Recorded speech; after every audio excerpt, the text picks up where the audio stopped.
risque de retrouver à l'intérieur, on risque non sans doute de retrouver à l'intérieur la question du tabou à différents endroits. Donc ça peut être aussi l'occasion de s'arrêter un peu là-dessus et discuter davantage. Et de manière générale, j'invite aussi à ne pas forcément hésiter à poser des questions, y compris pendant mon exposé, s'il y a des éléments qui ne sont pas très clairs ou si vous avez besoin de plus d'informations là-dessus. Donc, sur le don de gamètes, sur les enjeux psychosociaux, bioéthiques du don de gamètes, c'est un programme de recherche sur lequel on travaille depuis quelques années déjà, à Lyon 2, au sein du laboratoire CREPS, et en collaboration toujours avec l'OTRA, la Fédération française des sécos, c'est sur la diapo. On a aussi obtenu des financements par la région, Auvergne-Rhône-Alpes, et par l'Agence de la biomédecine. Et on mène également une collaboration avec d'autres pays, par exemple l'Angleterre. Je peux vous revenir. Quelques éléments là-dessus. Effectivement, sur le plan de mon intervention, je vais vous parler un peu du cadre de la recherche, de la spécificité de la démarche, l'approche un peu globale, et quelques principaux résultats saillants par population que nous avons obtenus jusqu'à présent. Une focalisation spécifique sur les questions de contexte, et qui parle de contexte parle aussi de contexte sociétal, politique et naturellement législatif. Donc forcément, je vais parler aussi de l'actualité du cadre législatif, notamment de la loi bioéthique. Je tiens aussi à souligner le fait que lorsqu'il y a des changements de loi, comme la loi bioéthique en France, nous, il nous faut aussi quelques années, un tout petit peu de distance, pour recommencer un peu le travail dessus. Et nous sommes actuellement en plein travail avec des données sur cette nouvelle loi bioéthique. Donc, on a travaillé depuis 2006, donc ça date, on a fait une vingtaine d'années là-dessus. Différentes phases financées par l'Agence de la médecine et la région Rhône-Alpes, mais aussi la région des sciences de l'homme à Lyon, en collaboration aussi avec le laboratoire d'information et de communication, le laboratoire Lyon. J'ai eu la chance de diriger cela et nous-mêmes, on a obtenu des financements de thèses et doctorats réalisés dans ce cadre. Pour vous montrer un peu comment on travaille, le montage institutionnel de la recherche, sur le don de sperme, c'était un appel qui nous a été fait par la Fédération française des sécos à nous, côté laboratoire de psychologie sociale, pour leur permettre d'avoir un regard un peu sur la population qui vient les voir quotidiennement. Et ils voulaient aussi avoir un tout petit peu de distance par rapport à cela et savoir un peu ce qu'ils pensaient cette population par rapport au Internet. Donc c'était très intéressant pour nous de travailler avec eux. Bien sûr, ils sont venus nous retrouver sans budget. Donc on a cherché le budget qu'on a obtenu via des appels d'offres par-ci par-là, côté régional et côté national. Mais en même temps, la Fédération française des sécos, sécos, ça veut dire les centres d'études et de conservation des œufs de sperme humain, c'est ça aussi. Il y en a un certain nombre en France, souvent rattachés aussi dans les hôpitaux. Par conséquent, nous, ça nous ouvrait aussi ces différents terrains qui ne sont pas évidents en tant que tels. Il faut un certain nombre d'autorisations. Pour donner quelques données de départ en France, j'ai fait aussi en sorte que sur certaines diapos, certains éléments sur lesquels je reviendrai à chaque fois soient de différentes couleurs, de manière à ce que je puisse aussi y insérer l'actualité française, et notamment l'actualité depuis le dernier changement de loi bioéthique, la dernière révision de loi bioéthique qui date du mois d'août 2021. Donc en France, en gros, depuis les années 70, on compte plus de 50 000 enfants qui sont nés grâce à un don de gamètes, un don de sperme. Environ 3% des fécondations in vitro sont réalisées avec les gamètes de donneurs. 1200 enfants par an sont conçus avec un don de sperme, parce que c'est pas rien. Donc les sécos assurent la congélation, la conservation des spermatozoïdes, garantissent l'anonymat et la gratuité du don, Ils sont réglementés par la loi de bioéthique, dont la dernière révision, la première, a eu lieu en 2021. Effectivement, en 2024, ça c'est des éléments encore plus récents, on recensait 1045 candidats au fond pour 10 600 personnes en attente. Il y a toujours ce différentiel-là. En France, le don est volontaire, anonyme et gratuit. J'ai mis en couleur anonyme parce que, avec la dernière révision des lois bioéthiques en France, la personne née grâce à un don a le droit de demander à sa majorité des informations non identifiantes sur le donneur. Jusqu'à présent, c'était totalement impossible. Pour devenir donneur en France, il fallait à l'époque, ça je l'ai coloré aussi, être déjà père, avoir déjà un enfant, ça n'est plus le cas. Être âgé de moins de 45 ans, toujours être en bonne santé selon un certain nombre d'indicateurs. Et là où les choses ont véritablement changé, c'est aussi sur la population pouvant bénéficier du don de gamètes et du don de sperme.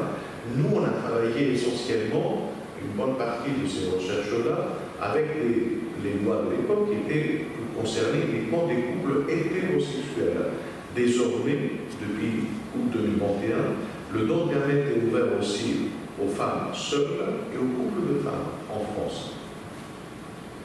Donc pas besoin de justifier une vie commune, voire même un mariage, et pas forcément besoin de justifier aussi la stérilité masculine comme cause au cas de faire appel à un don de gamètes. Donc, vous voyez, on a des données qui sont aussi imprégnées par l'actualité autour de ces questions-là, et notamment ce que permet ou ne permet pas la loi bioéthique. Nous, lorsqu'on avait travaillé là-dessus dans un tout premier temps, avec la Fédération française des sécoses, je vous montre aussi comment on travaille, y compris du point de vue méthodologique. On a travaillé naturellement sur les textes législatifs, comparatifs avec d'autres pays, sur la littérature scientifique, et on a interrogé une population générale et une population spécifique. Une population générale, ça va de soi, vous connaissez ce que cela veut dire, mais aussi une population spécifique. Grâce à nos partenariats avec les sécoses, on a eu accès à un échantillon rare, pas fréquent, qui est celui des donneurs de sperme. Il y avait 33 entretiens individuels avec les donneurs. Vraiment pas fréquent, et je vais expliquer pourquoi. Et ensuite, on a travaillé aussi avec des couples demandeurs. À l'époque, c'était des couples hétérosexuels, je tiens à le repréciser. De manière quantitative, avec des questionnaires, 929 questionnaires et des observations, mais aussi de manière qualitative, avec des entretiens individuels une fois de plus, et des focus group, c'est-à-dire des entretiens collectifs avec eux. Y compris avec des couples qui avaient déjà un enfant et qui étaient dans une deuxième demande. Je reviens un peu notamment sur les donneurs, les couples aussi, mais notamment les donneurs de gamètes, les donneurs de sperme, et il n'existe pas d'association de donneurs de gamètes.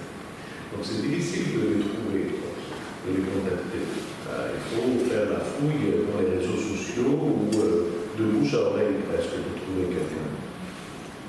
Le partenariat avec la Fédération des sécoses nous a permis justement de les contacter beaucoup plus aisément et d'obtenir aussi leur accord pour réaliser des entretiens individuels. Il y a une autre question qui se pose, et là on touche un peu la question du tabou, c'est le fait que nombreux sont les donneurs qui ne parlent pas de leur don, qui tiennent secrète un peu cette activité-là. Pour différentes raisons, sans doute aussi parce que ça peut être considéré comme une question tabou, de ne pas parler aisément. Et il existe également des couples qui ne parlent pas autour d'eux de leur démarche d'obtenir un enfant via un paiement avec l'organe. Donc le tabou, il est là. La spécificité aussi de notre recherche était due au fait que les sécoses, certes, nous ont ouvert les portes, mais nous ont ouvert les portes au moment de la démarche de ces populations au sein des sécoses. C'est-à-dire au moment où ces personnes sont là présentes. aussi bien les couples que les donneurs. Et d'ailleurs, on les a interrogés aussi pour des localisations dans les écosystèmes.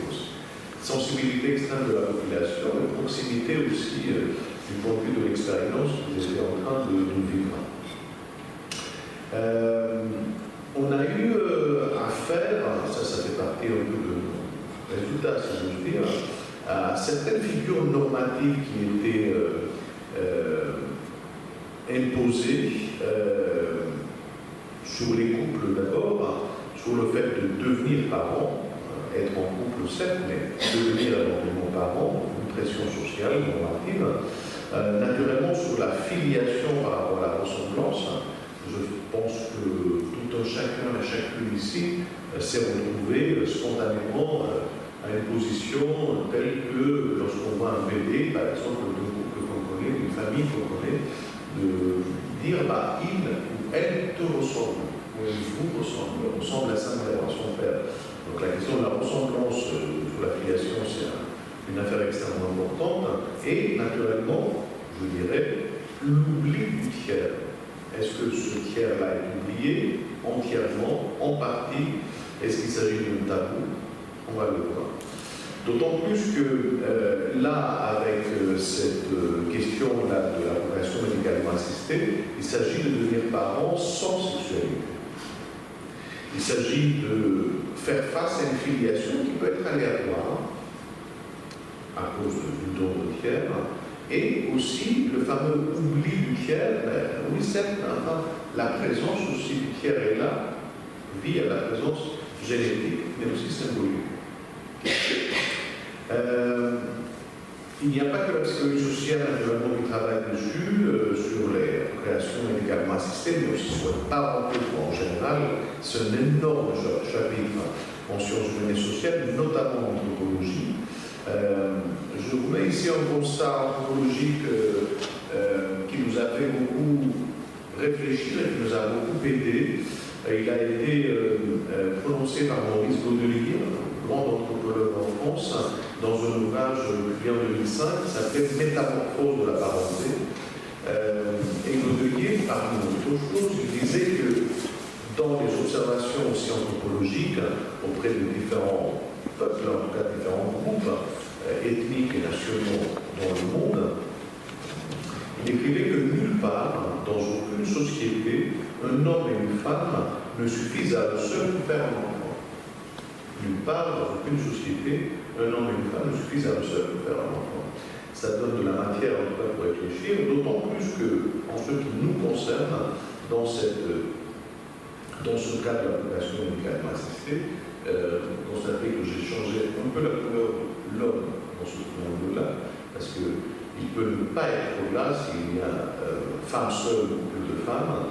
On a affaire certes à un donneur de gamètes qui permet à la parenté d'avenir, mais on a aussi ce fameux autrui, en tout cas Godelier parle beaucoup de lui, un autrui qui peut être imaginaire, immatériel, qui dans certaines cultures aussi prend la place, occupe la place de l'esprit, du divin, ou même des ancêtres. Donc du coup, cette tierce, si j'ose dire, instance, elle est là. Dans le don de gamètes, on a affaire à une tierce personne qui est là. Donc les choses ne sont pas aussi simples, ni du point de vue social, ni du point de vue psychique. Donc la question du tabou, la question du secret, elle est là, elle est très présente. Les pluralités juridiques, je ne vais pas vous faire un exposé détaillé ici, simplement on a fait appel à une analyse, à un texte législatif. Dans les différents pays dans le monde, il y a différentes législations concernant une même technique de procréation médicalement assistée. En France, ça vient de changer par rapport à la dernière ligne que vous voyez là, ça n'est plus l'accès au seul couple de sexes différents. Donc ça, c'est aussi pour nous intéressant, aussi bien scientifiquement, mais aussi socialement et politiquement, le fait que nous avons affaire à un sujet qui bouge, qui évolue, qui avance. Ce qu'on avait constaté, qui nous a beaucoup fait réfléchir, on s'est basé sur une étude européenne assez armée, assez importante, qui avait été réalisée début des années 2000, donc ça date. Une publication qui en même temps indiquait qu'il existait en effet des cadres législatifs divergents dans plusieurs pays européens sur l'anonymat du donneur. Néanmoins, qu'il existait des stratégies parentales convergentes. C'est-à-dire que, quelles que soient les possibilités offertes par le cadre législatif, les couples devenus parents, suite à l'anonymat, tendent à favoriser le choix du maintien du secret auprès de leurs enfants, de leurs enfants. S'ils font ce choix, c'est indépendamment de l'encadrement législatif en matière d'anonymat de donneur ou de son identification possible. Peut-être vous dire aussi, si vous ne le savez pas, que ces changements-là législatifs, cette différence législative dans les différents pays en Europe, font que l'appel au don de gamètes pour certains pays n'est pas gratuit, il est payé. Parfois même, si vous faites ça par curiosité, quelqu'un peut même choisir dans tel ou tel pays sur des photos le donneur de gamètes qu'il souhaite avoir.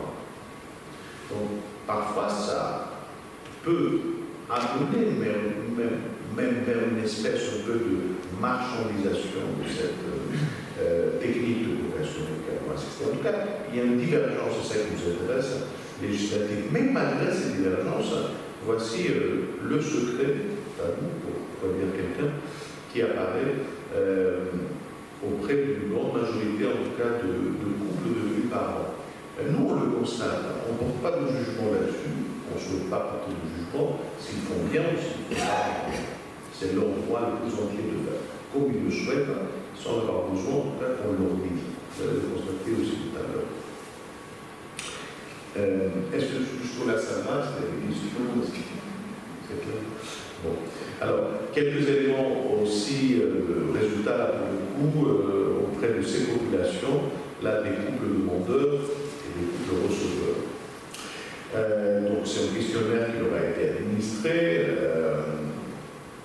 auprès d'une population là, pour le coup, qui était actuellement au moment où on faisait la recherche dans les différents sectors, que cela soit pour une première ou pour une deuxième demande, naturellement un outil de questionnaire qu'on n'a pas fabriqué comme ça avec une inspiration nocturne, mais à travers l'examen de la littérature scientifique, une enquête qu'on avait menée auprès de la population générale, les entretiens avec les donneurs, mais aussi avec les couples. Donc je dirais autour du thème de la sphère normative des PMA, de l'image sociale de l'infertilité, l'image du donneur, du don, la transmission et le secret, l'anonymat et la paternité. Quelques éléments sur le processus démographique au niveau des couples. Voilà, plus de 900 questionnaires analysés, moitié femmes et hommes, âge moyen de 32 ans. 23% d'entre eux étaient dans une deuxième demande de PMA. Donc, dans une attente par rapport à la satisfaction du désir de devenir parent et par rapport à la temporalité aussi du désir de devenir parent.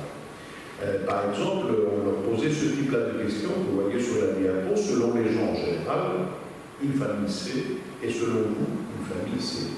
On voyait un peu les différences entre les deux, selon ce que les gens pensent en général, donc la sphère normative, et selon ce qu'eux-mêmes pensent.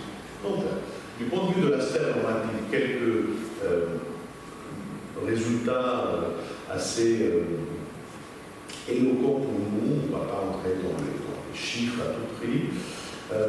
Dans la sphère normative, en tout cas, pour les sujets qui ont répondu au questionnaire, il était beaucoup question de reconnaissance, de se reconnaître. Avoir des enfants, c'est se reconnaître, c'est s'aimer, c'est transmettre des valeurs, c'est se différencier par rapport à la filiation génétique.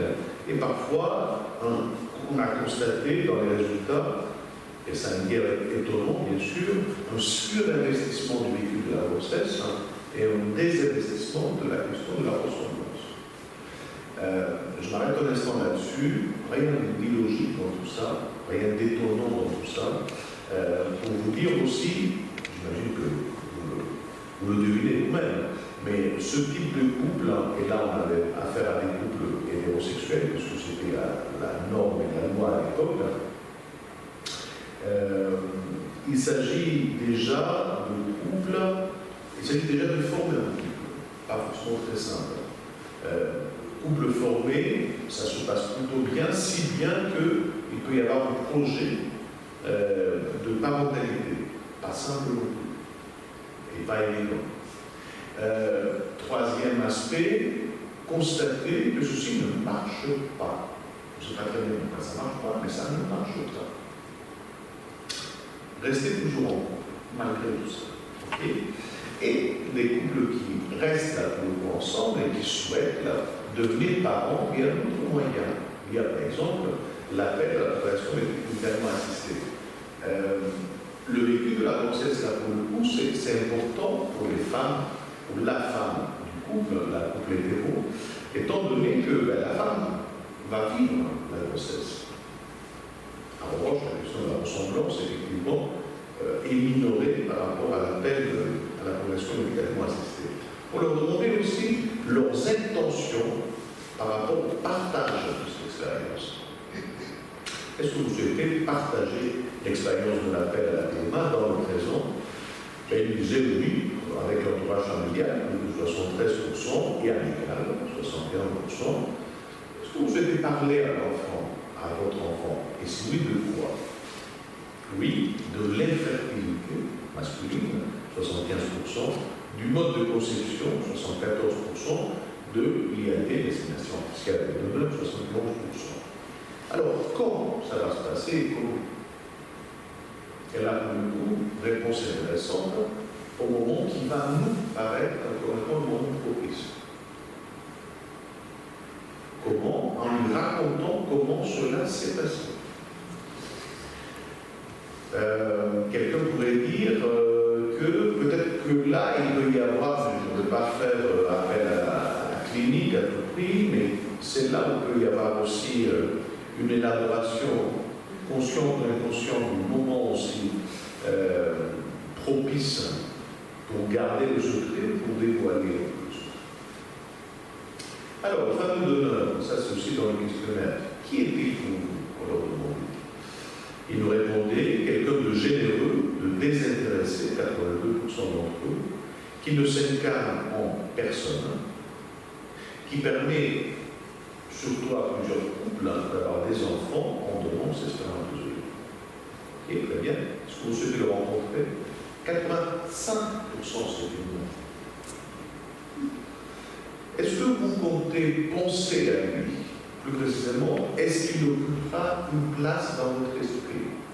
Et là-dessus, effectivement, on a mis un peu en couleur une forme de réponse qui nous paraissait assez intrigante, de type, il occupera une place dans mon esprit, mais pas au point de l'obséder, ou alors, il n'occupera pas une place dans mon esprit, mais pas au point de l'oublier. S'il va occuper une place, c'est pas pour gratitude, une maladie aussi héréditaire, bref. Et les formes compensatoires, s'il ne va pas occuper une place dans l'esprit des parents, ça va être l'éducation, le vécu de la parentalité et le bonheur. Ce sont leurs propres mots. Est-ce que vous souhaitez vous informer à propos de lui, essentiellement le dossier médical du donneur et les informations morphologiques? Et une question pour nous importante, qui touche aussi le domaine de la dénomination là pour le coup, qui est une affaire importante, comment le nommer?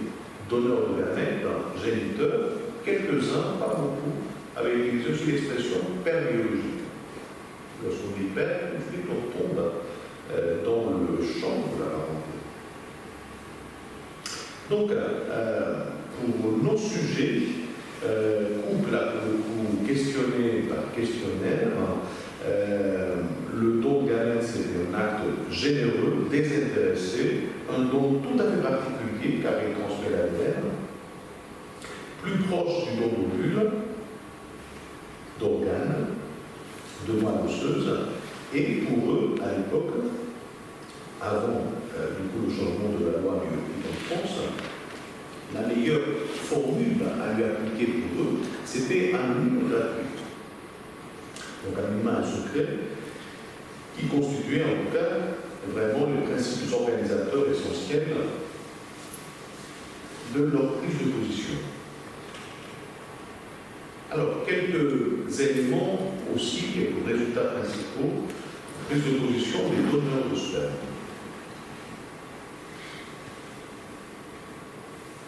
Là, une analyse qui se base beaucoup sur les entretiens, en 3 entretiens réalisés avec les donneurs, retranscription de ces entretiens et analyse du texte. Entretien particulier de plus d'une heure, plutôt long. Il s'agissait de parler d'une expérience quasi secrète, parce qu'il ne parlait pas au cours de cela, et anonyme. On a eu droit à des discours assez complexes, assez polymorphes sur leur vécu, et on a réussi à mettre en évidence 3 sous-populations de donneurs. Des donneurs qui étaient considérés, que nous avons considérés, interprétés, comme étant des donneurs spontanés, puisque lorsqu'on leur demandait comment ils ont fait pour devenir donneurs, c'est davantage une initiative personnelle qui était relatée, donc spontanément. Des donneurs que l'on a qualifiés de relationnels, ils étaient moins importants en termes de nombre que les autres. Relationnels parce que c'était dans la relation, ils étaient sollicités par un couple avec lequel ils étaient en relation amicale à la fois, pour faire avancer le dossier du couple. Je tiens aussi à préciser qu'en France, à l'époque, comme aujourd'hui, j'imagine, on n'a pas le droit d'amener son propre donneur. Donc, en revanche, il existe toujours une dysymétrie entre le nombre de demandes existantes et le nombre de donneurs. Donc, du coup, à l'époque, le personnel des sécos disait au couple demandeur, si vous amenez un donneur en plus, pas pour les autres, ça peut accélérer le traitement de votre dossier. Et enfin, des donneurs que nous on a qualifiés de convertis. C'était une minorité, mais c'était des hommes devenus donneurs, pas du tout par conviction, ni par décision première. Ils étaient allés à l'hôpital et au sécos pour une vasectomie. La vasectomie était et est encore une opération d'une part irréversible, d'autre part coûteuse. Ça coûte. Donc c'est des hommes à qui certains médecins aussi disaient, mais écoute, puisque tu es là, et puisque l'opération est irréversible, tu peux éventuellement, si tu le souhaites, bien sûr, devenir donneur de sperme, et ceci pourrait annuler le coût de la vasectomie. Donc du coup, il y en avait quelques-uns qui ont accepté et qui, du coup, sont devenus donneurs. Nous, on les a qualifiés de convertis, c'était pas du tout dans donc, on a constaté également pour ces hommes-là déjà là de la pratique du don. Ils avaient un rapport avec le don général, ce qui peut être un don aussi matériel et autres. Et donc, du coup, ils sont aussi devenus donneurs de gamètes. La sollicitation de l'entourage, j'en ai parlé. Et aussi un certain nombre d'histoires subjectives de type moi je suis devenu père assez aisément, je vais aider aussi d'autres à le devenir. À l'époque, leur prise de position sur l'anonymat était assez plutôt claire. 49% étaient favorables au maintien. Parce qu'il n'y a pas de lien filial, parce que c'est la condition sine qua non pour devenir donneur, parce qu'ils ne souhaitaient pas se substituer au conjoint. 42% étaient partagés. Et nous, on aime bien en psychologie sociale aussi ce type de prise de position qui n'est pas noir ou blanc, peut être un peu grise, quoi. Il était partagé. Pourquoi pas? si l'enfant ressent le besoin, pourquoi pas, si ceci va s'inscrire dans le droit de l'enfant, pourquoi pas, disait-il, plus tard, 20 ans plus tard. Pourquoi pas, si ceci est une conséquence logique. Et enfin, il y avait peu, à l'époque, une minorité qui était favorable à la levée de l'anonymat. Une fois de plus, le droit de l'enfant. Certains évoquaient, c'est pour ça que c'est entre guillemets, une surprise agréable pour eux de rencontrer plus tard un enfant né grâce à leur don, et pour éviter les secrets de famille déstructurants, disaient-ils certains d'entre eux. On retrouve la notion du secret. Tandis que sur la gratuité, là pour le coup, ils étaient quasiment unanimes, hormis quelques-uns qui n'étaient pas contre la gratuité, simplement ils disaient « je suis partagé ». Mais si ça peut augmenter le nombre de donneurs, pourquoi pas, c'est tout. Mais une grande majorité de donneurs qui souhaitaient, continuent à souhaiter d'ailleurs, que le don reste gratuit. Alors, dans les entretiens qu'on a réalisés avec eux, on a constaté un certain nombre de choses qu'on a croisées aussi avec la littérature, et c'était une idée, une interprétation en tout cas qui a plutôt intéressé aussi le personnel des sécos, les médecins des sécos. Donc on avait ces trois catégories un peu de donneurs, les spontanés, les relationnels et les convertis. Les spontanés, pour les spontanés, le destinataire du don était la société en général.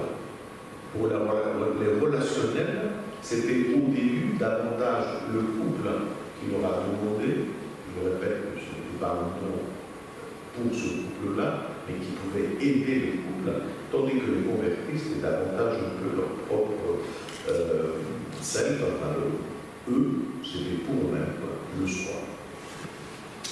Néanmoins, certains d'entre eux nous ont dit également, et ça c'est l'avantage aussi des entretiens individuels, d'avoir un don.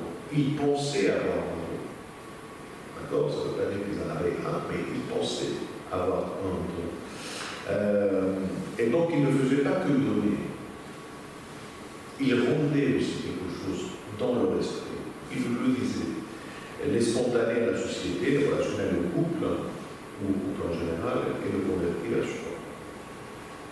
Donc, on n'avait pas affaire à des donneurs qui donnaient, qui faisaient un don, mais aussi à des donneurs qui pensaient posséder un don, et qui le rendaient de cette manière à l'instance qu'ils identifiaient comme étant l'instance responsable, entre guillemets, de cela, société, couple et soi-même. Donc c'est des éléments qu'on a pu publier par ailleurs. Voici les parties des verbatims qui expliquaient aussi cela. Tout à l'heure, vous avez utilisé, ça c'est nous qui parlons, lors de l'entretien, l'expression rendre la monnaie, par rapport au fait que vous avez rencontré quelques soucis au début, deux fausses couches, et vous vous êtes dit, j'aimerais bien aider d'autres couples. Donc, rendre la monnaie à qui? À qui, oui, à personne. C'est peut-être, je pense, dans ma tête, en me disant que finalement, on a réussi à s'en sortir de ce problème, même si c'est par nous-mêmes, qu'il n'y a eu aucun traitement, aucun médecin qui n'est intervenu ou quoi que ce soit. Et je pense parce qu'on a été confronté au problème, parce qu'on a réussi à pallier à ce problème, que je me suis dit, pourquoi pas maintenant? Pourquoi ne pas aider les autres? C'est dans ce sens-là. Et qu'est-ce qui nous restera du coup comme souvenir de cette expérience-là? Je vous dis, une satisfaction d'avoir peut-être un peu rendu la monnaie de la pièce à la société. On m'a aidé, j'aide aussi. Donc, c'est ça aussi le sens de quelqu'un qui donne, mais aussi quelqu'un qui reçoit.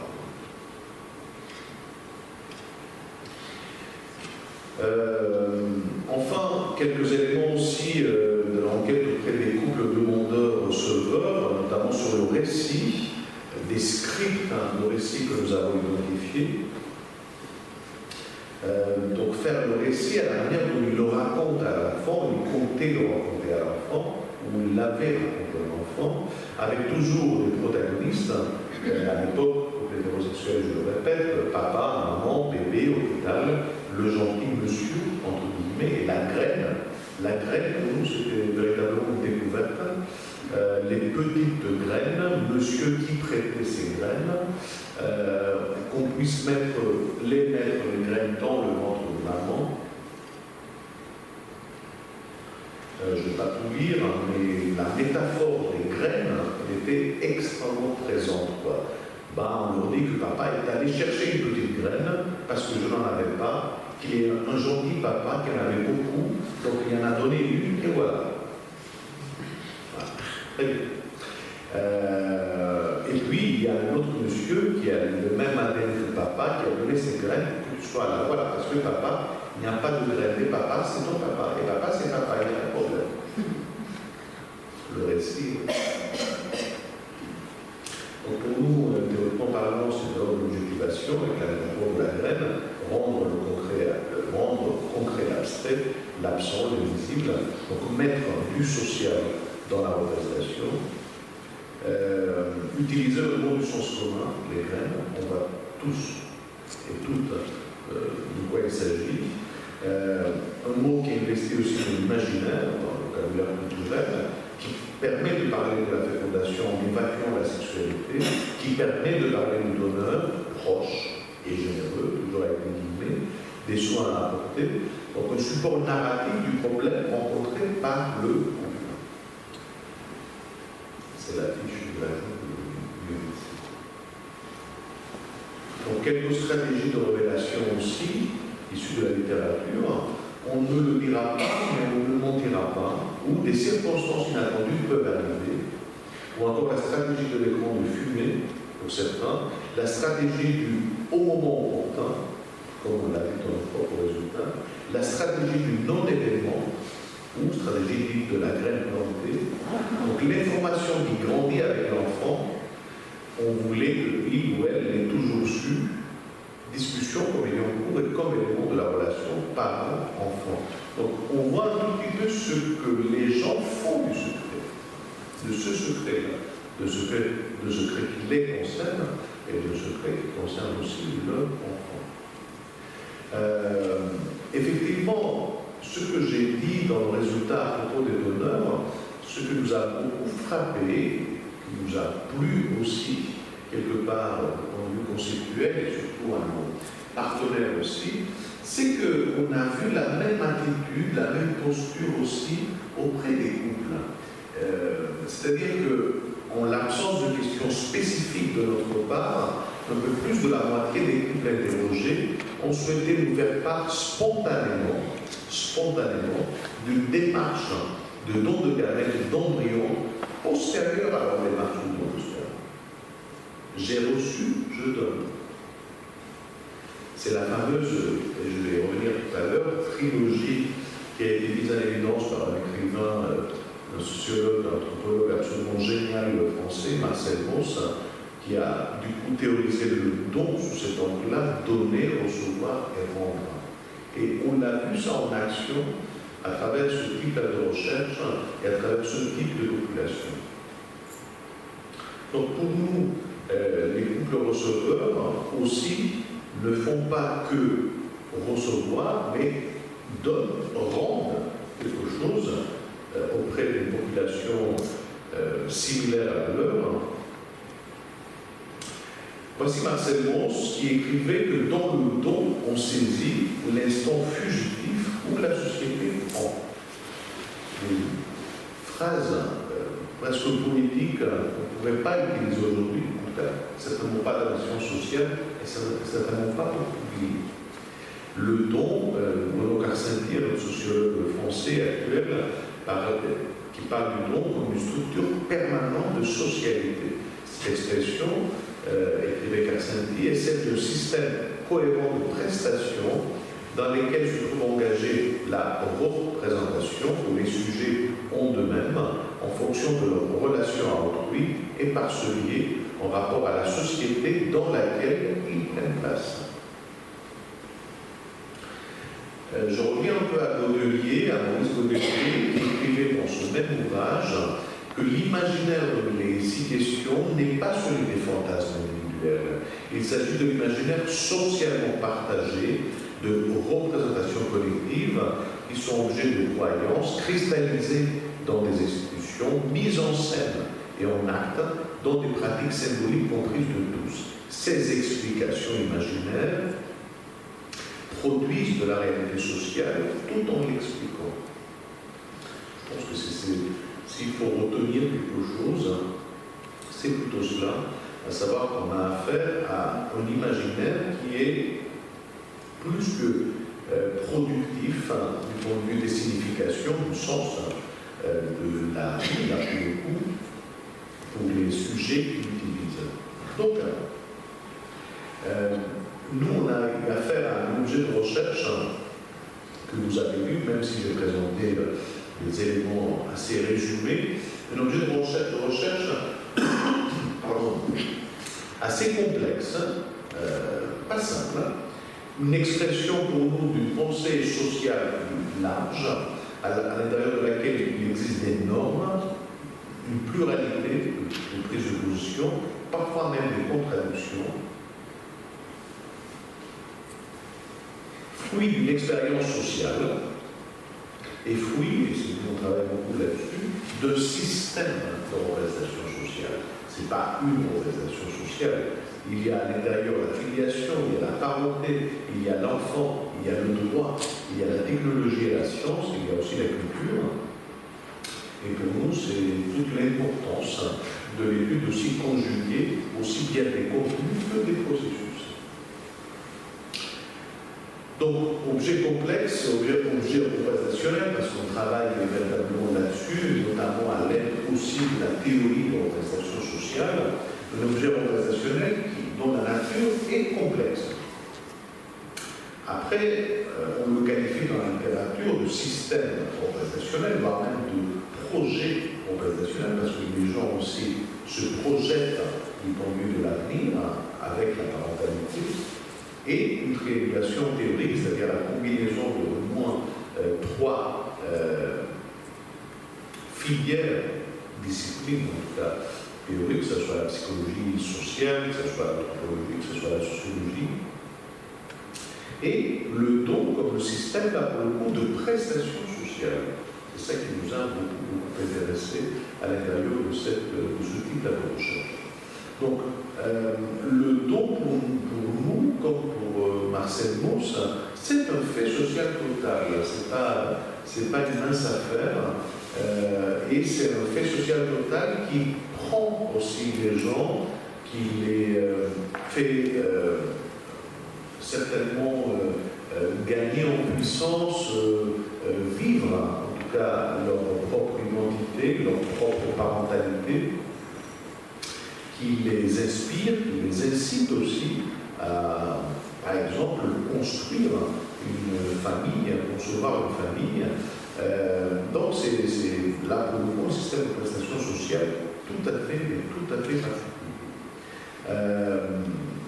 Nous, on est allé, je ne vais pas m'aventurer avec vous là-dessus, théoriquement aussi, par rapport à ces représentations sociales, qu'on a qualifié de représentation sociale totale, notamment autour de la parenté, parce que là on travaille sur des objets vraiment qui sont des objets prenants pour les gens. C'est pas le stylo, c'est pas la bouteille, c'est pas le verre. On a affaire véritablement à la parenté qui les domine, qui les gouverne. Voilà, pas mal de publications là-dessus. Je passerai quelques références aussi de livres, éventuellement, qui m'ont été demandés. Et on continue à travailler là-dessus. J'ai actuellement une doctorante, Émilie Delator, qui travaille sur la question de la procréation médicalement assistée, avec une comparaison aussi avec la Suisse. Elle se trouve actuellement en mobilité doctorale en Angleterre, à l'université de Sussex. Et j'ai une autre doctorante aussi, Coco Evi, qui, elle, s'intéresse au même sujet à peu près, mais à un spécifique aussi de la planète. Coco elle-même est togolaise et elle s'occupe, là où elle a fait ses études en France, elle s'intéresse à la question des PMA, de création médicalement assistée, du don de gamètes au Togo, en Afrique, où il n'existe pas de loi bioéthique. Donc comment, bien sûr, la création se fait, une clinique qui exerce la création médicalement assistée, mais sans loi bioéthique. Premièrement. Deuxièmement, au Togo, comme sans doute vous le savez mieux que moi, il existe encore la polygamie, bien sûr pour les hommes. Donc polygamie, absence de loi bioéthique et aussi présence là pour le coup de différentes formes de religion. Donc comment les gens qui sont concernés par la progression médicalement assistée font face à cela. C'est un peu son sujet de thèse. Je m'arrête là et je suis absolument ouvert à vos questions pour qu'on puisse discuter avec vous. Merci beaucoup.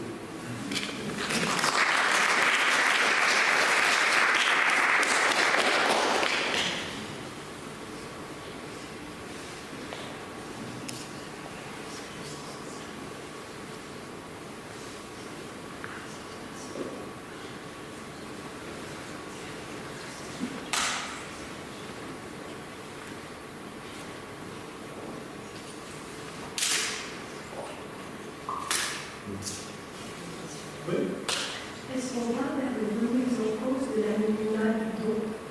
Oui, une relative mise en cause parce que désormais en France, depuis la dernière révision de loi bioéthique, nous devons bien là pour le coup, il est possible pour un enfant né grâce à un don de sperme, à sa majorité, de demander des informations non identifiantes certes sur le donneur, mais des informations relatives au donneur.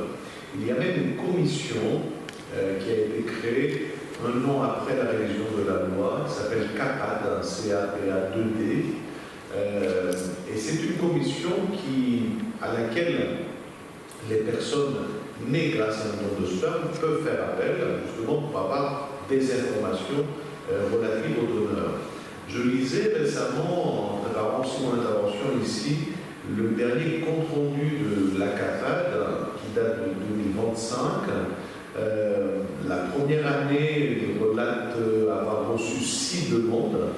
La deuxième année, 40 et quelques. La troisième année, 40 et quelques aussi. Bon, ça commence quoi. C'est pour ça que je vous disais qu'y compris pour nous, il faut une relative distance temporelle pour pouvoir étudier tout ça. Mais en France, oui, il y a eu des changements, des modifications substantielles de la loi bioéthique, des lois bioéthiques. Et donc, du coup, l'anonymat qui était assez cher, au lieu à l'époque, n'est plus trop à l'ordre du jour. La crainte qui existait et qui n'a pas été vérifiée en France, c'est la chute des donneurs, du nombre de donneurs. Je n'ai pas le graphique là, mais moi, on a constaté une toute petite baisse, en tout cas du nombre de donneurs, mais ça a repris et même ça a dépassé les seuils, en tout cas fixés auparavant en moyenne.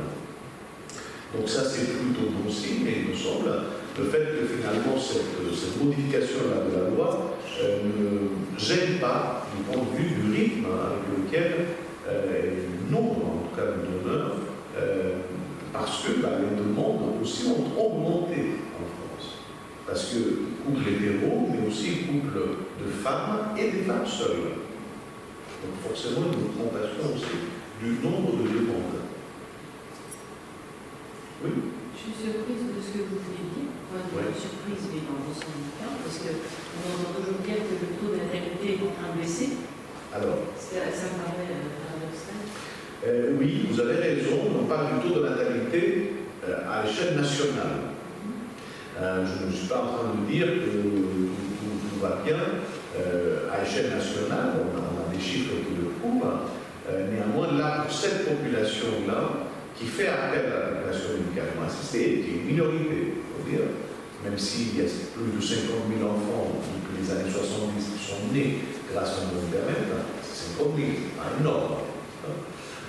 Mais par rapport à cette population-là, malgré le changement de la loi bioéthique, ou à cause du changement de la loi bioéthique, je pense que la causalité reste à préciser, il n'y a pas eu de baisse significative du nombre de donneurs. Donc ça, c'est hyper important. Et de l'autre côté, il y a eu une augmentation du nombre de demandes.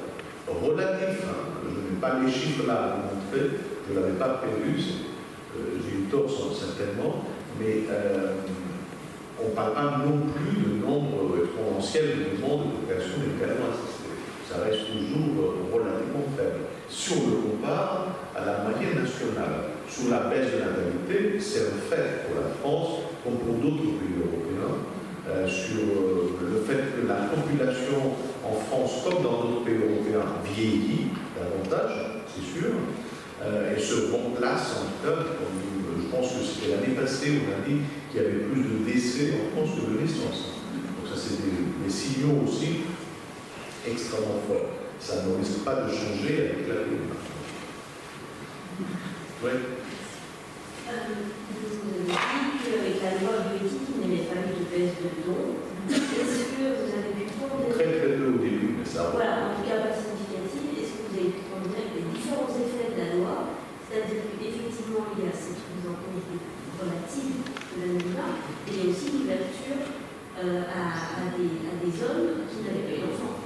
Est-ce que ça veut dire, est-ce que vous savez... Qu'ils deviennent donneurs, c'est ça? Voilà. Oui. Oui, enfin, le fait que le nombre de donneurs a rencontré une baisse non significative au tout début, mais ça a repris par la suite, est plutôt bon signe. Ça veut dire que le changement de la loi relativement à l'anonymat du donneur n'a pas impacté autant que cela, finalement, les dons.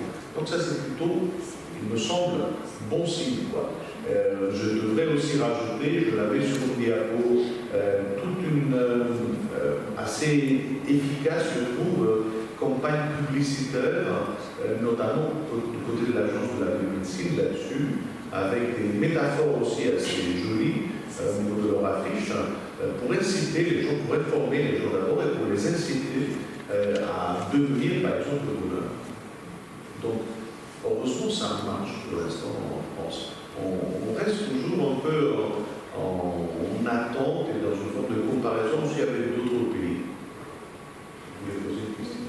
Du coup, là, on parle de donneurs de sperme. Qu'est-ce qu'il en est des dons d'ovocytes en France? Parce que je sais qu'en Espagne, il y a des fécondations de dons qui sont possibles. Oui. Est-ce que ça existe en France les couples stériles, femmes et hommes Ce qui existe en France et ce qui a été également modifié et initié par la dernière révision de la loi bioéthique, c'était le fait que, aussi bien pour les ovocytes que pour le sperme, il pourrait y avoir la possibilité, il y a un profil, un certain nombre de critères d'âge et compagnie, mais la possibilité de congeler, par exemple, aussi bien ovocyte que sperme, pour devenir éventuellement parents plus tard.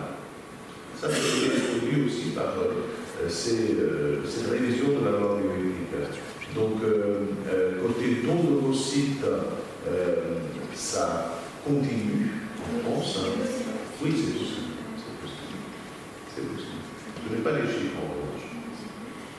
Oui. Est-ce qu'on connaît la part des demandes qui est là d'une femme seule?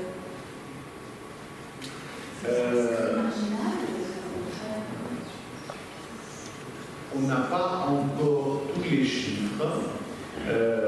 J'avais le chiffre global que je vous ai montré au tout début sur la totalité des demandes par an. Néanmoins, effectivement,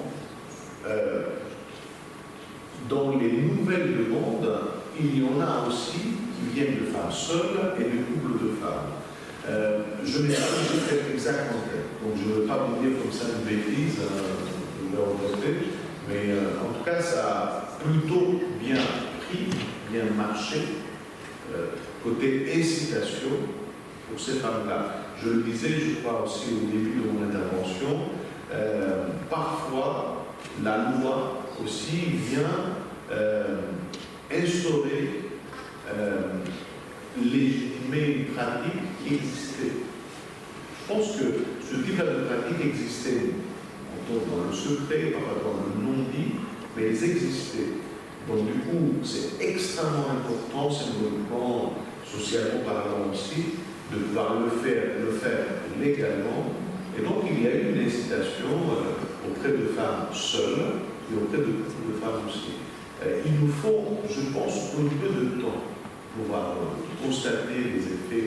Par exemple, changement de la loi bioéthique en France au milieu, vers le mois d'août 2021, il est encore un peu tôt pour pouvoir étudier cela pour nous. Par exemple, rencontrer des femmes seules qui ont fait appel, rencontrer éventuellement des couples de femmes qui ont fait appel aussi, qui ont bénéficié de cela. Il nous faut encore un peu de temps.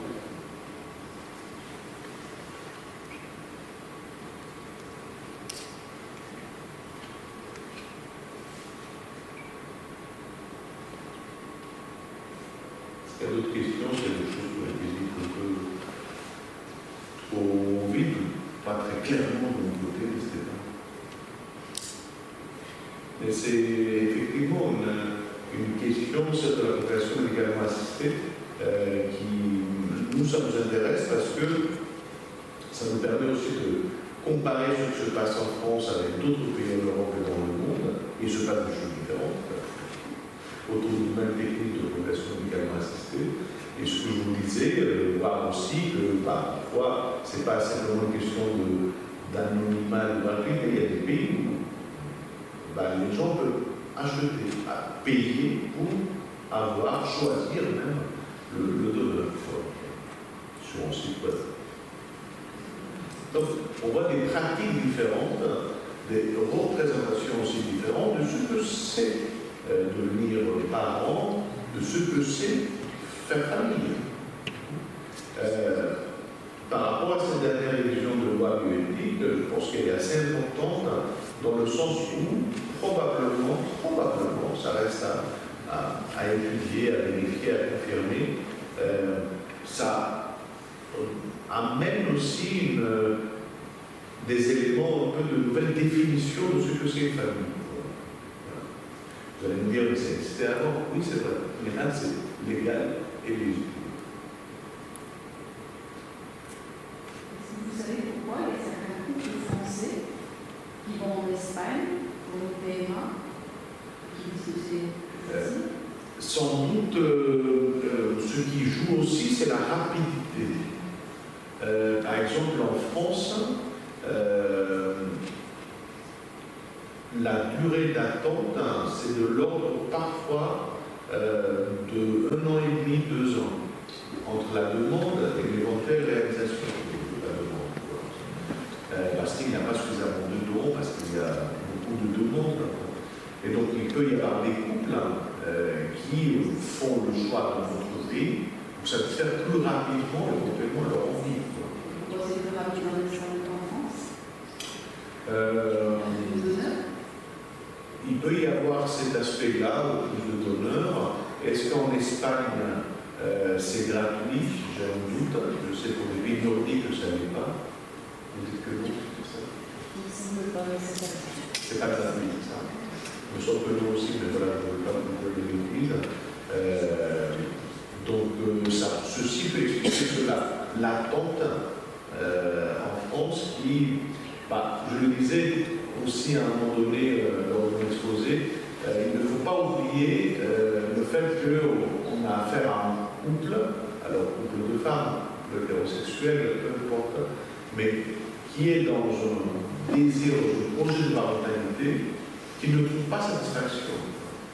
Et donc ceci peut amener à ce type-là de solution. On va voir ailleurs très plus vite. Mais à condition que le couple continue aussi à être ensemble. C'est risqué, quoi, ça c'est pareil.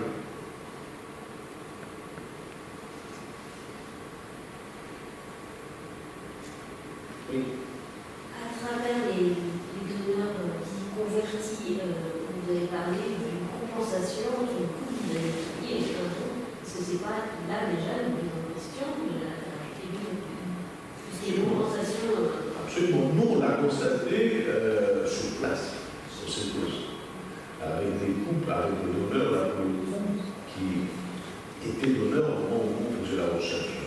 Je ne pense pas qu'il y avait une non-publicité de cela. Ça faisait partie des pratiques médicales. Je ne les critique pas, je les constate. Et effectivement, on a une introduction directe de la question du coût, de la question matérielle. Mais effectivement, on les a qualifiés de convertis, ce sont des hommes qui n'allaient pas à l'état tout simple. Vous allez pour une vasectomie, pour des raisons contraceptives la plupart des fois.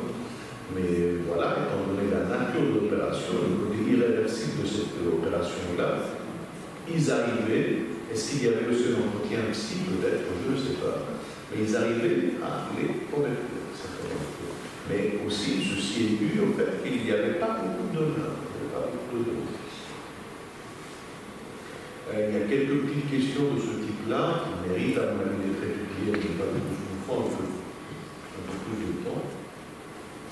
Concernant la question de la congélation d'ovocytes et de sperme, introduit par la nouvelle loi bioéthique, la possibilité, le droit de le faire. Parce que à l'intérieur de cela aussi, il y a des aspects qui sont payants.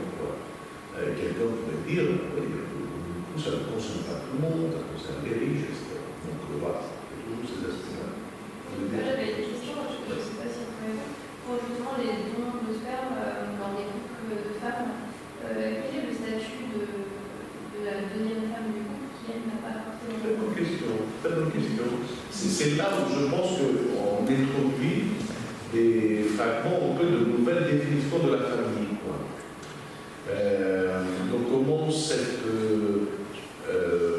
personne est appelée par la loi, quelle est la légitimité qu'elle a par rapport aussi à l'enfant.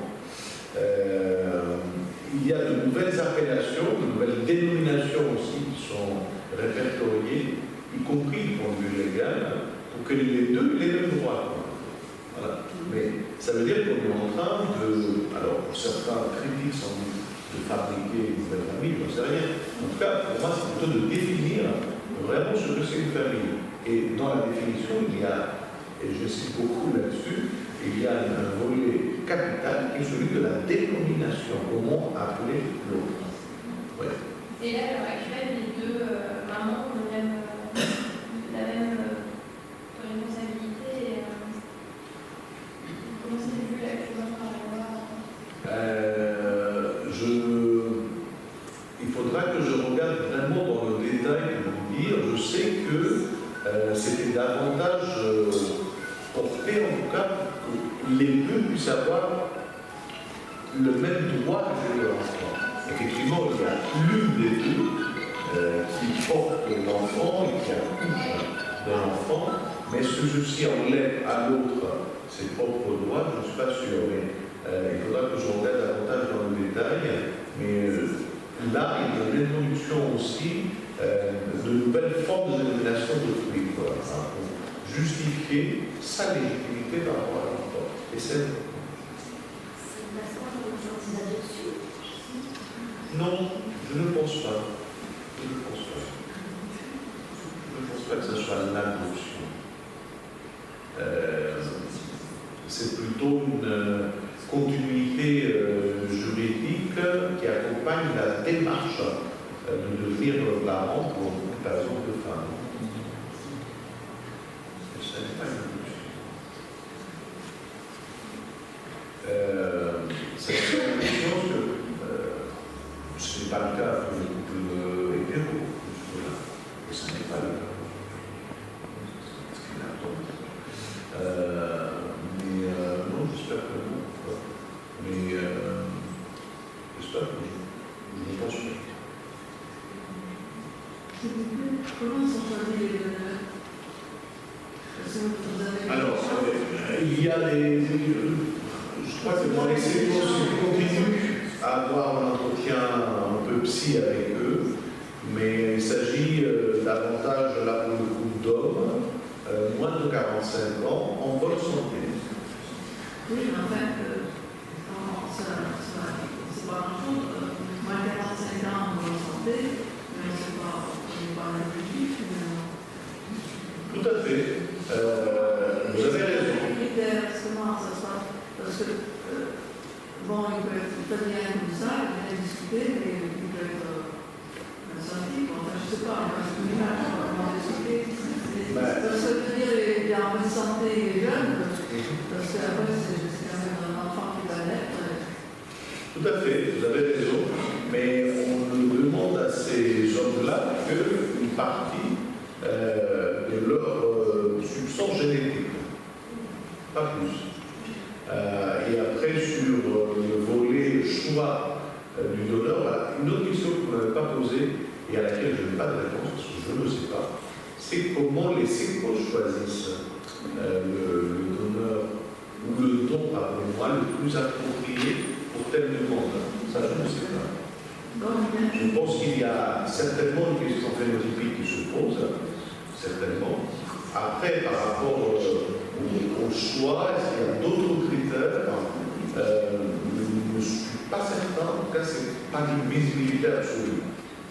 Il n'y a pas de publicité là-dessus. Donc, oui, vous avez raison. Nous, on raisonne là-dessus, comme vous le faites également, en termes de caractère, en termes de champ, de trucs, etc. C'est vrai, mais ce qui est demandé là au donneur, ça n'est pas un curriculum vitae, quoi.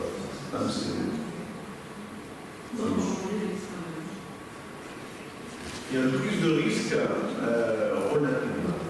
Oui. Un même donneur peut donner plusieurs fois.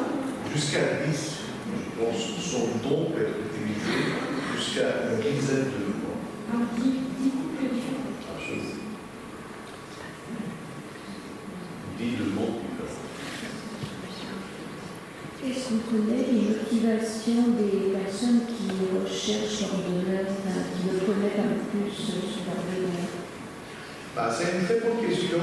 Là, pour le coup, il nous faut une distance temporelle, nous, pour pouvoir étudier cela, parce que c'est hyper récent. Moi, quand j'ai lu dans le rapport qui est en ligne, tout le monde peut le télécharger, de la CAPAD sur les 3 dernières années, voir que la première année, il n'y avait que 6 demandes, j'étais étonné, en même temps, les gens ne le savaient pas, n'osaient pas sans doute aussi faire ce qu'ils se demandent. Alors pourquoi font-ils la demande?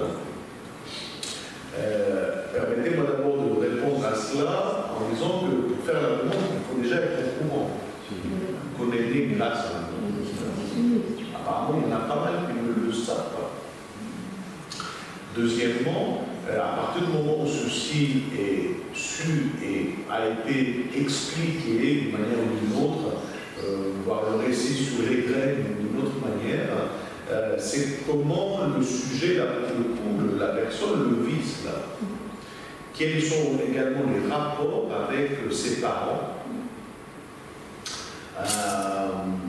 Donc, pas mal de processus psychiques et identitaires. Ce qui est intéressant également, je dois rajouter, c'est aussi le regard que la littérature et la cinématographie portent là-dessus. Il y a pas mal de films aussi là-dessus, pas mal de petites histoires, toujours impressionnantes pour les médias, n'est-ce pas, dont elle qui, soi-disant, est devenue donneur de X centaines d'enfants. Ça fait toujours fantasmer et réfléchir. Donc, c'est une très bonne question. Je ne sais pas si on peut trouver une seule réponse à cela. Il y a une multitude d'éléments de réponse. Comme quelqu'un qui pourrait dire, parce que je vous ai objecté en disant, il faut savoir déjà, est-ce qu'on le vit mal si on ne le sait pas? On n'en sait rien. Et je vous dis, nous, on ne porte pas de jugement là-dessus. Vous faites bien, vous faites mal, gardez ou pas de secret, c'est bien ou mal. On n'en sait rien. On n'en sait strictement rien. Mais à partir du moment où quelqu'un le sait, la recherche aussi des origines est devenue une affaire assez publique aussi. Il y a de plus en plus, indépendamment de vocations médicalement assistées, de recherche d'origine. De gens qui font des tests ADN pour savoir d'où ils viennent, de quelle génération, etc. Il y a des recherches d'origine de cet ordre-là, qui peut être aussi un volet identitaire. Donc, lorsque quelqu'un sait qu'il est issu d'une vocation médicalement assistée et qu'il ou elle a le droit d'aller un peu plus loin sur la demande d'information, ça se fait. Et je pense qu'il y a une multitude de raisons qu'il peut y avoir. Oui. À partir de quel âge on fait la demande? C'est à partir de la majorité. Cela veut dire que les écos gardent, si le don est gratuit, anonyme, etc., enfin plus anonyme maintenant, les écos gardent depuis le départ l'identité du donneur et l'identité des receveurs. Très bonne question. Je ne peux pas vous répondre parce que je ne sais pas si les sécos sont des archives de cet ordre-là. Je ne sais pas. Vous disiez tout à l'heure que l'enfant peut avoir accès à certaines informations, mais certainement pas jusqu'à l'identité, puisque c'est réputé anonyme. C'est des données non identifiantes, en effet. Voilà. Et en plus, il peut y avoir aussi des donneurs passés qui ne souhaitent pas qu'un enfant né grâce à leur don puisse accéder à des informations les concernant. Il y avait cette espèce aussi de transition, si vous voulez, entre le maintenant de l'actualité légitime de la loi et l'avant, le passé relativement récent. Donc, effectivement, la recherche un peu des origines, c'est une affaire assez importante, assez vaste, quoi, assez vaste.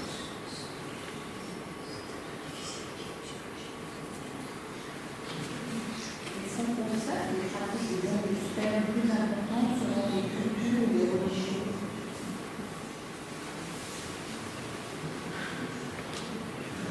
C'est les religions qui le faciliter et le contraire je ne sais pas si c'est la religion qui joue ce rôle ou simplement la démographie. Parfois les deux se combinent. Mais en tout cas, le fait que dans certains pays, le don de gamètes est davantage facilité pour les gens qui font la demande, c'est peut-être dû aussi à des questions démographiques. Maintenant, il ne faut pas être dupe non plus, ni trop fantasmer là-dessus. Je le répète, on a affaire à des chiffres, à des pourcentages qui ne représentent guère, en tout cas, la totalité de la population. Ça ne va pas se jouer à ce niveau. Oui. Il y avait anonymat sur le don de 1970 maintenant. Est-ce qu'on peut lever cet anonymat alors que la personne a donné sous une forme de contrat, elles sont anonymes? Ou est-ce que c'est à partir de 2025 que cette nouvelle formule s'appelle? Il y a eu dans les pratiques et dans la loi une phase un peu de transition, quoi. De manière à ce que le souhait des donneurs qui étaient devenus donneurs tout en étant anonymes puisse aussi se respecter. Il n'y avait pas d'obligation. Il y avait la possibilité, mais pas d'obligation. Donc il y a certains donneurs qui ont dit oui, d'autres qui ont dit non. Après, sans doute, dans les résultats de notre recherche, avant le changement de la loi bioéthique, il y avait une minorité de donneurs que nous avons interrogés qui disaient le pourquoi pas. Voilà. Si ça peut aider l'enfant, si c'est le droit de leur part, tiens, c'est le droit. Donc ça peut inciter certains profils, ça a pu inciter certains profils de donneurs de donner davantage d'informations ou de permettre l'accès à des informations les concernant.